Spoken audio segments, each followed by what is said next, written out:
Welcome to another episode of Faith in Home Buying. I'm loving equipping people of faith for the home buying process. And today I'm doing a little bit of something different. You're hearing me also on podcasts as well as, of course, on the radio. But I decided today to go live also with my TikTok. So that's going to be interesting. I'm not sure if I'll have any questions or be able to answer them right then and there, but I think the topic in which I'm going to cover today is a great one, and one that I definitely want to make sure it kind of gets out there, whether it be you seeing me on TikTok, that's real estate _T, or on Instagram, because it will be repurposed for Instagram as well, the stories, as well as Facebook and all the other, maybe even LinkedIn as well. But hey, so happy, I'm going to call it now, and I'm going to kind of reframe what we've been calling it though, but happy, what used to be Black History Month is Black Futures Month. I'm loving that.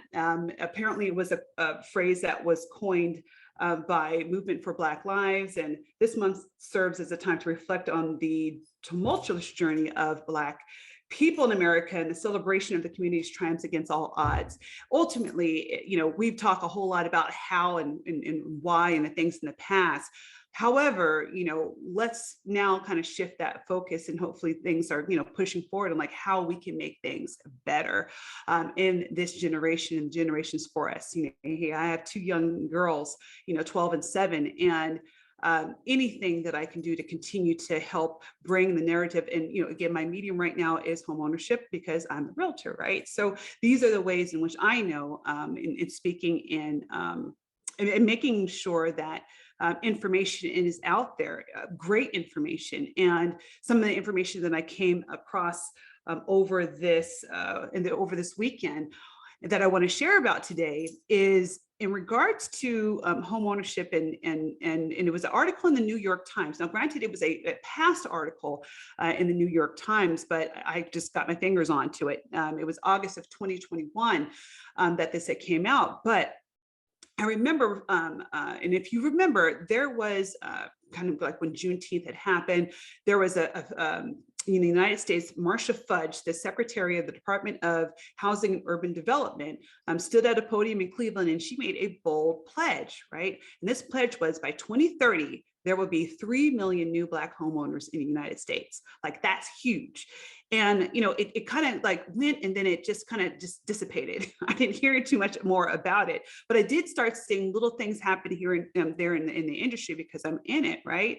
So I dug a little deeper, and I was like, okay, wait a minute. There was an initiative that they had it's what was called 3 by 30. So 3 BY by 30, and it's actually a website that you can go to. So going to that website, 3by30.org.org, it kind of lays out a whole plan, which I don't even know people even knew about. I mean, I didn't even know about, but it was the Black Homeownership Collaborative, still something that's ongoing, obviously because of the audacious goal of, 30 million new Black homeowners by 2030.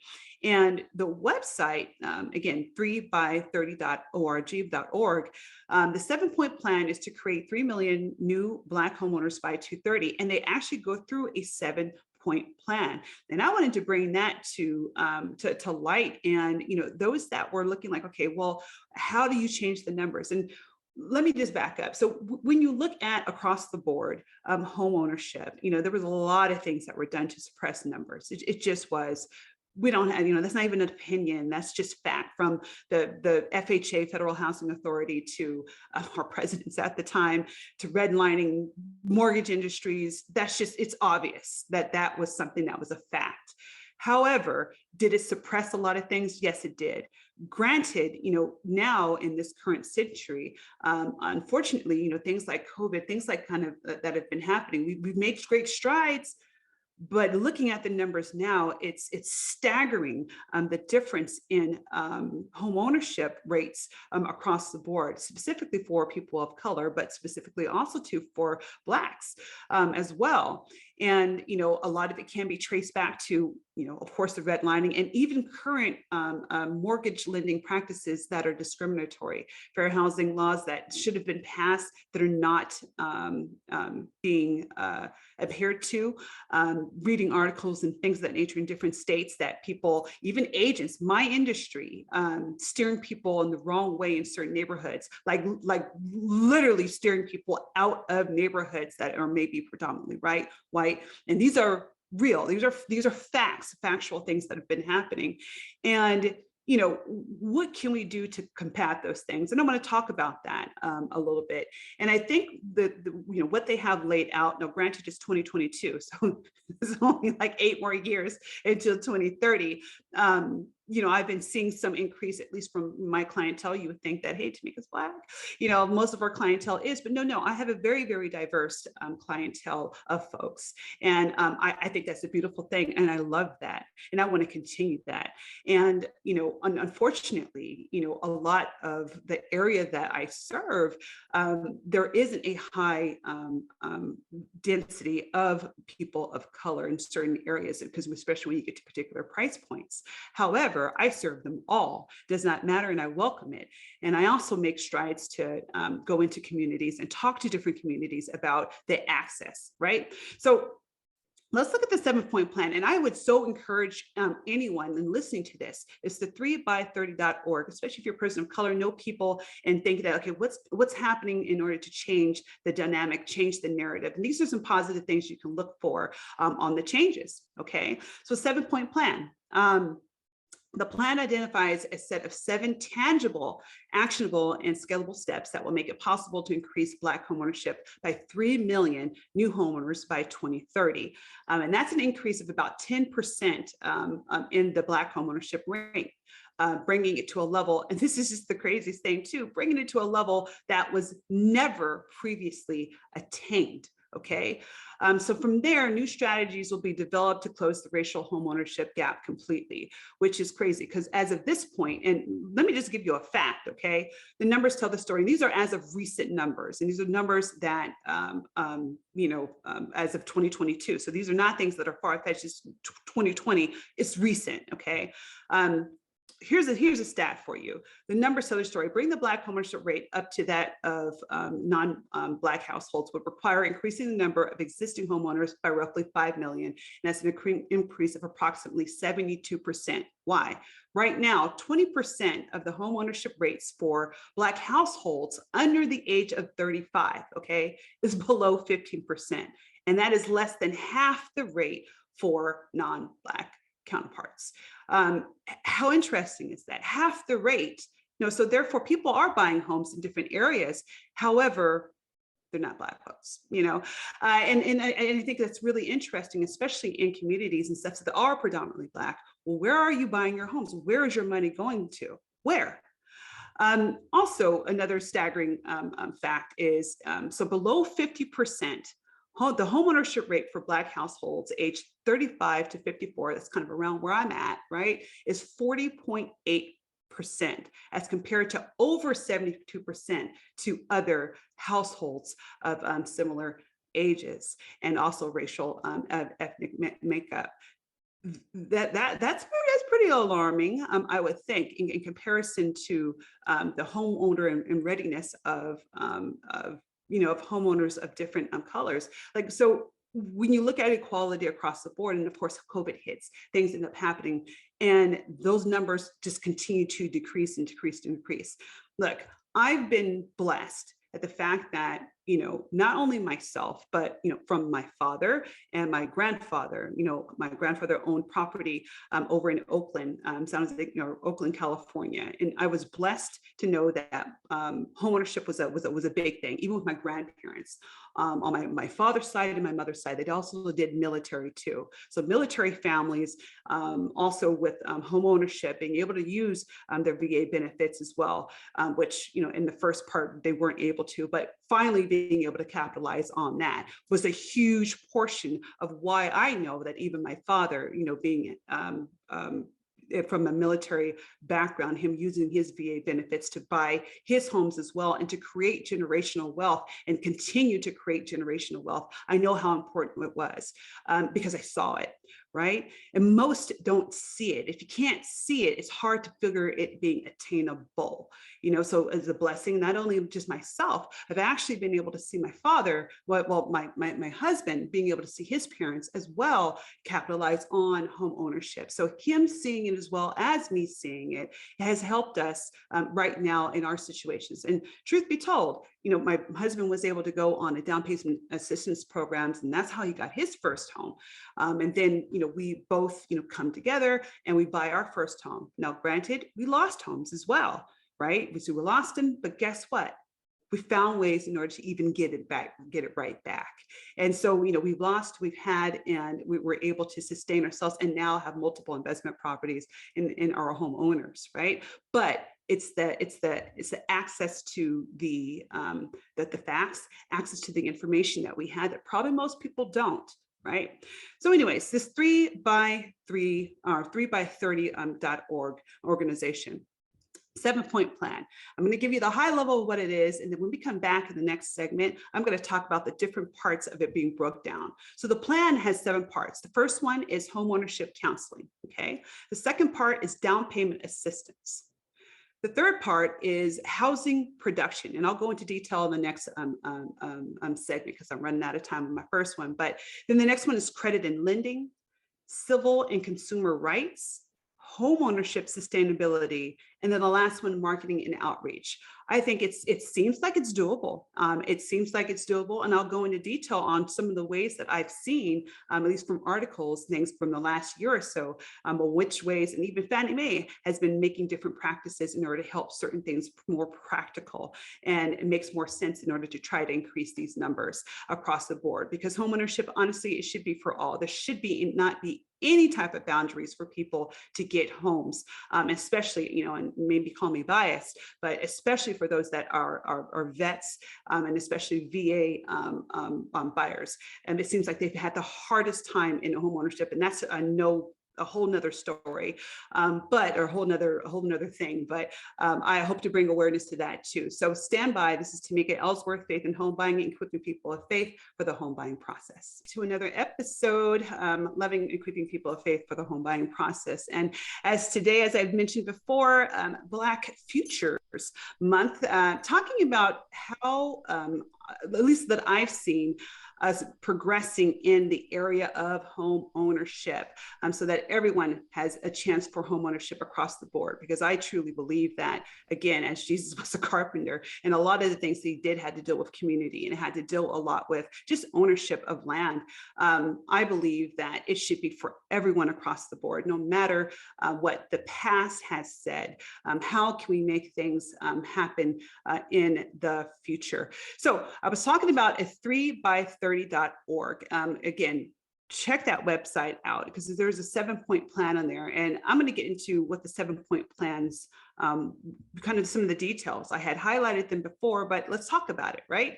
So home ownership counseling, that's one part of the 7-step plan. And, being able to, housing production, home ownership counseling is the first one, right? So I've seen situations like in Santa Clara County, I've helped with home counseling, and believe it or not, there's so many people that still just do not know that there's like, good debt, bad debt, just the lack of information of home ownership programs, things of that nature. So what does this include? Major barriers, obviously, depressing Black home ownership include credit.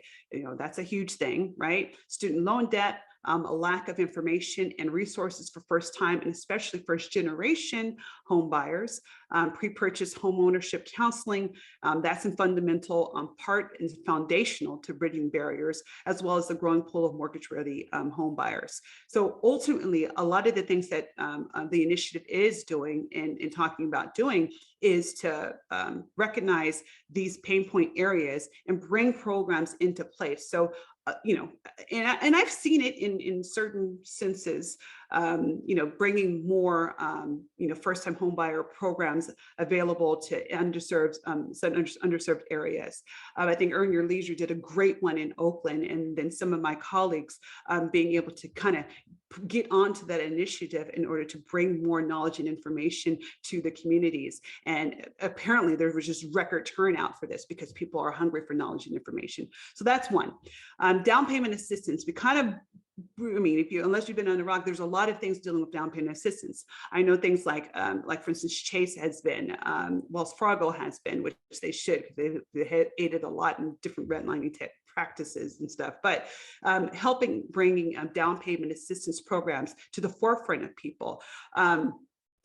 First-time home buyers being able to receive that support, especially for Black young adults whose parents are less likely to be homeowners and have wealth, are less likely to receive support to make their down payment, right? So a lot of times, I do have parents, and I have people that have their parents that are able to sell their homes or pull money out of their homes in order to help the purchase. So those things are something that is, something that people want to look into.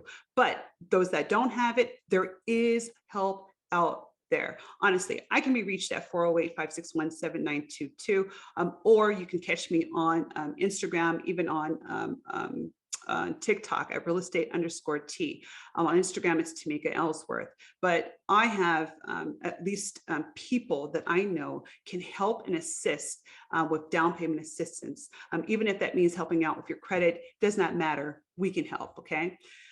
Next one on the plan is housing production. So, we're already right now at a low when it comes to inventory, especially over here in California. It's really bad. But what they're saying is, for entry level and lower price homes, they're trying to get in areas where there's rising land prices. And that's the hard part, right? We have land. However, the amount of money that it takes to build on this land is just astronomical to try to keep the prices down, right? Economic interventions in public investment, right? And making dedicated homes affordable is very, very important. Even right now, just across the board, it's really, really hard for a first-time home buyer to get into a home. They have BMRs, below market rate homes. I try to give them information on, Fannie Mae and Freddie Mac programs and such, but, still, this is just a reality. We have a housing shortage, and that needs to change. Another thing they talked about for the plan is credit and lending. Obviously, credit remains a homeownership. It's just a barrier, right? Particularly to Black homeowners. The cost of origination and services, not even that, just innovation in the credit scoring is a very, very important part.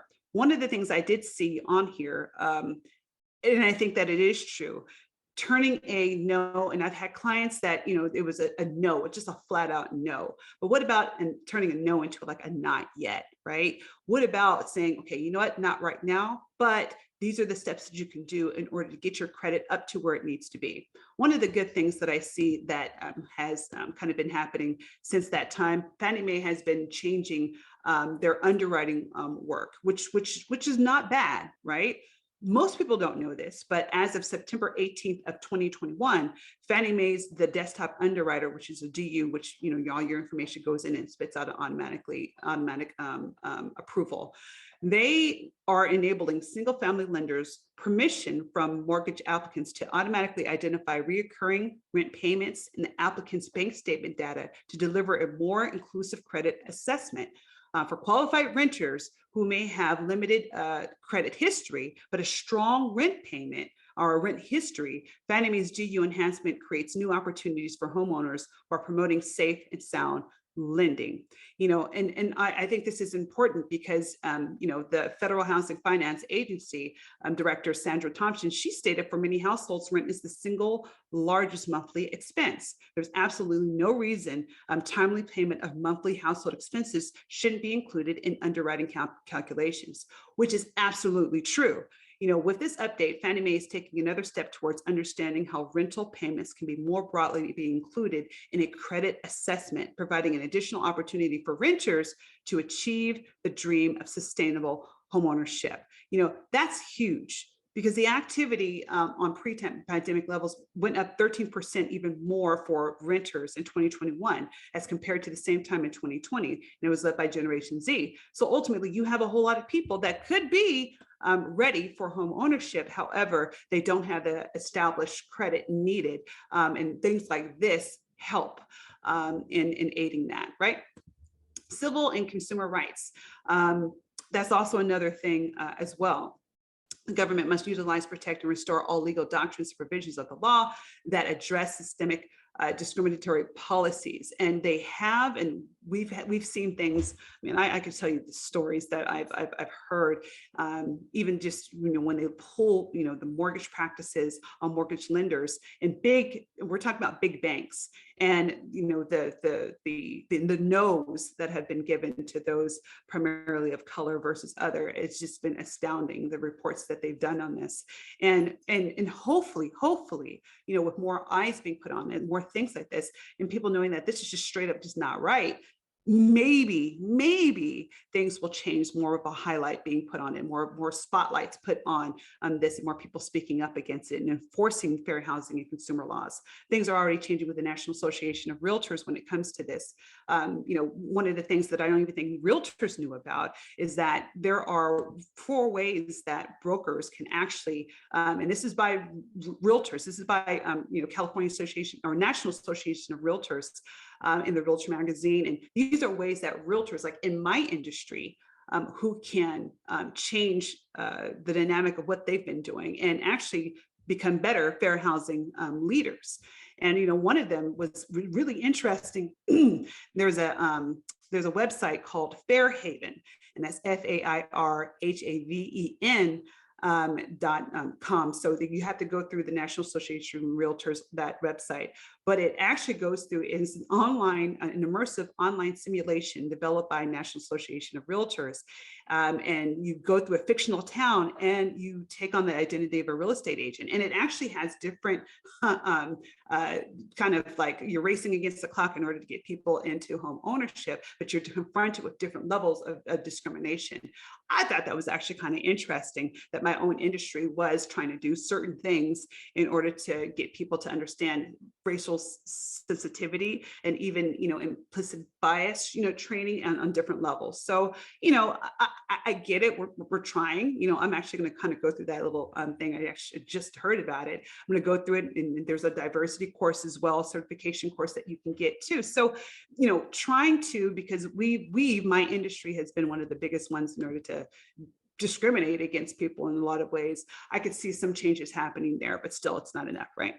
Homeownership sustainability, I think it's interesting too, in thinking about those that actually have their homes, how they can keep them, right? Because a lot of things happen in life, but what programs, what things are in place so that someone knows that we can keep our home, and these are the steps that we can do. This is the help that we can have in order to make these things work. So just kind of understanding